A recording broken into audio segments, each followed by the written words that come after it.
Kalau kamu pikir semua kekayaan bisa dicapai lewat kerja keras, mungkin kamu belum pernah mendengar nama Gunung Kawi.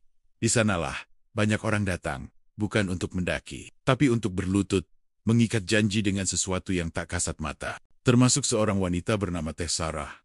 Apa yang terjadi padanya? Bukan sekadar cerita rakyat. Ini kisah nyata yang diceritakan dari mulut ke mulut. Dan setelah kamu dengar semuanya, kamu akan sadar tak semua keberuntungan datang tanpa harga yang harus dibayar. Teh Sarah adalah seorang janda parubaya dari Majalengka. Sejak ditinggal suaminya karena kecelakaan kerja, ia harus membesarkan anaknya sendirian. Ekonomi keluarganya memburuk, toko kelontongnya sepi, dan utang menumpuk. Pada suatu malam, tetangganya yang dikenal kaya mendadak datang menawarkan jalan pintas.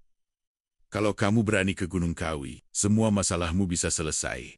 Awalnya, Teh Sarah menolak, tapi setelah anaknya sakit dan tak ada uang untuk berobat, pikirannya mulai goyah. Perjalanan itu dimulai diam-diam. Teh Sarah naik bus malam dari Cirebon ke Malang. Dia tak memberitahu siapapun, hanya meninggalkan catatan pendek untuk adiknya. Kalau aku belum pulang 3 hari, jangan cari. Ini semua demi anak. Gunung Kawi terletak di antara Malang dan Blitar, Jawa Timur. Tempat itu dikenal sebagai Gunung Pesugihan. Tempat orang melakukan ritual untuk meminta kekayaan pada roh leluhur. Sesampainya di sana, suasananya sudah tidak biasa. Udara terasa lebih dingin dari pegunungan biasa. Dan pohon-pohon di sekitar tampak seolah mengawasi setiap langkah. Ia disambut oleh seorang pria tua berambut putih yang mengenalkan diri sebagai Mbah Pujo. Kamu tahu konsekuensinya, Nduk, kata Mbah Pujo setelah menjelaskan ritual itu. Bukan cuma emas yang kamu terima, tapi juga bayangan yang akan terus mengikuti. Teh Sarah hanya mengangguk. Ritual itu dilakukan di sebuah bangunan tua berbentuk joglo, tepat di bawah pohon beringin besar, yang konon katanya sudah ratusan tahun tak tumbang, meski diterpa angin atau hujan. Teh Sarah diminta membawa sesajen, kembang 7 rupa, ayam cemani hidup, serta sehelai rambut anaknya. Ini bukan pengorbanan, hanya tanda pengenal, ujar Mbah Pujo. Pada tengah malam, suara gamelan samar terdengar dari arah hutan. Tapi tidak ada satupun manusia di sekitar.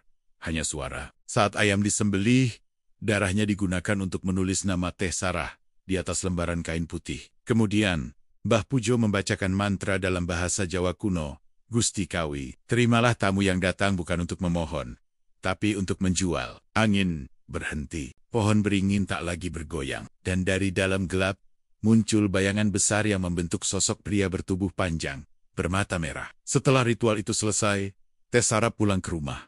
Anehnya, hari-harinya berubah drastis. Toko kelontongnya mendadak ramai.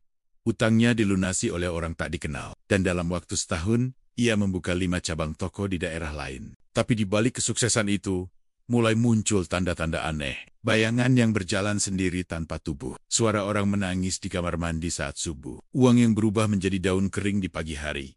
Anaknya, Damar, mulai sakit-sakitan. Tubuhnya kurus, dan matanya sering menerawang ke arah atap rumah. Bu, di situ ada Om tinggi. Dia suka duduk di atas lemari. Teh Sarah mulai menyesal. Tapi semuanya sudah terlambat. Malam itu, suara pintu kamarnya terbuka sendiri. Angin berhembus dari jendela tertutup. Dan bayangan tinggi muncul di pojok ruangan. Sosok itu berdiri diam. Wajahnya kabur, tapi matanya merah seperti bara. Dia hanya diam tak bicara. Hanya menunjuk kalender di dinding, tanggal 13 bulan depan. Teh Sarah tahu, waktunya menepati janji. Di perjanjian Gunung Kawi, setiap tahun seseorang harus diganti sebagai tumbal. Kalau tidak, yang diambil adalah nyawa pemberi perjanjian itu sendiri. Ia panik, mencoba kembali ke Gunung Kawi.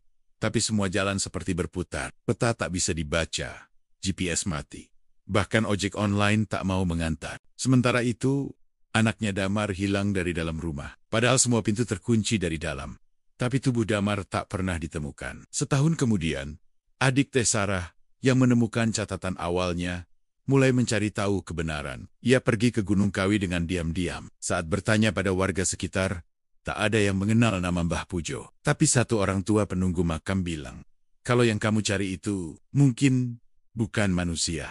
Di bawah akar beringin tua, adiknya menemukan sisa-sisa kain putih dengan noda darah kering dan sehelai rambut anak kecil. Sejak itu, tak ada yang pernah melihat Teh Sarah lagi. Rumahnya kosong, tokonya tutup. Dan setiap malam Jumat Kliwon, terdengar suara gamelan dari dalam rumahnya yang sudah ditinggalkan. Kisah ini mungkin terdengar seperti dongeng, tapi kalau kamu tanya warga sekitar Gunung Kawi, mereka akan bilang, jangan pernah main-main dengan janji, terutama janji yang diikat dengan darah. Dan kalau suatu hari kamu mendengar suara gamelan dari kejauhan, mungkin itu pertanda bahwa perjanjian gelap itu belum selesai. Kalau kamu suka cerita seperti ini, jangan lupa subscribe cerita horor 60 detik terakhir. Di sini, setiap detik bisa jadi detik terakhirmu. Klik tombol suka, dan ingat, jangan pernah cari jalan pintas kalau kamu belum siap kehilangan segalanya.